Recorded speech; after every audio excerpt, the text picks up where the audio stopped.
ডিগবৈ বন বিভাগৰ জালত গড়ৰ খৰ্গৰ সহিতে দুজন লোক জানিব পৰা অনুসৰি আজি পুৱা ভাগত ডিগবৈ আঞ্চলিক বন বিভাগে গোপন সূত্ৰৰ খবৰৰ ভিত্তিত এটা দলে অভিযান চলাই এটা গড়ৰ খৰ্গসহ ডিগবৈৰ দুই ব্যক্তিক আটক কৰিবলৈ সক্ষম হয়। আটকাধীন দুয়োজন ব্যক্তি ক্ৰমে ডিগবৈ বালিজান কেন্দ্ৰগুৰিৰ মৃণাল গগৈ আৰু ডিগবৈ ২ নং বাপাপুঙৰ নিবাসী তৰণী দাস বুলি পৰিচয় পোৱা গৈছে। ডিগবৈ বন বিভাগে চলোৱা অভিযান পৰত এটা গড়ৰ খৰ্গৰ লগতে কেইবাপদো আপত্তিজনক সামগ্ৰী উদ্ধাৰ কৰাৰ তথ্য বিভাগৰ পৰা জানিব পৰা গৈছে।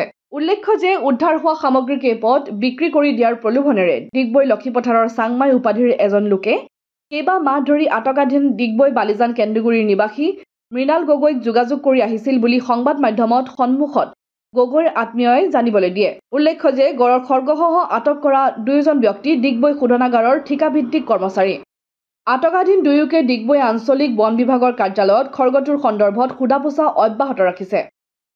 মানে কেইদিনমানৰ পৰা কথা পাতি আছিলে দেই, মানে গমটো নাপাওঁ, দেউতাই গালত কথা পাতিছে কিবা মানে বস্তু এটা বিক্ৰী তেনেকৈ গ'লে মানে আছিলে মানে তাৰপিছত এতিয়া কি হ'ল আজি মানে তেনেকৈ সেইটো দেখি মানে কোনোবা কেনে গম পাই গ'লতো। সেই মানুহজন যোনজনে মানে কৈ থাকে ডেইলি ফোন কৰে, এফালৰ পৰা ফোন কৰে যে এনেকৈ দিয়ক বস্তুটো তেনেকৈ, সেইটো মানে ফচাই দিছে মানে তেওঁ নিজে মানে কোন মানুহ বুলি তোমালোকে ধাৰণা কৰিছে? মানে নাম্বাৰটো মোৰ লগত আছে, এইটো কি নাম্বাৰটো কি?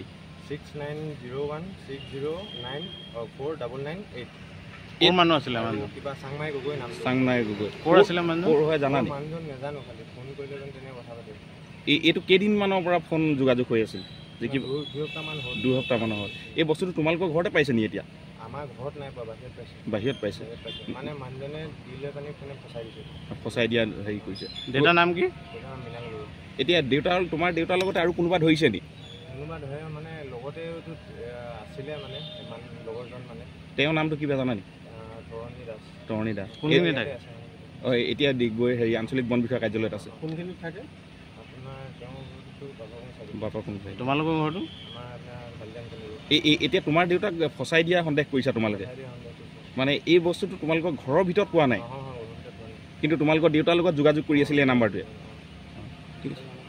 ডিগবৈৰ পৰা ৰাজু হাজৰিকা ৰিপৰ্ট, অসম আদিত্য।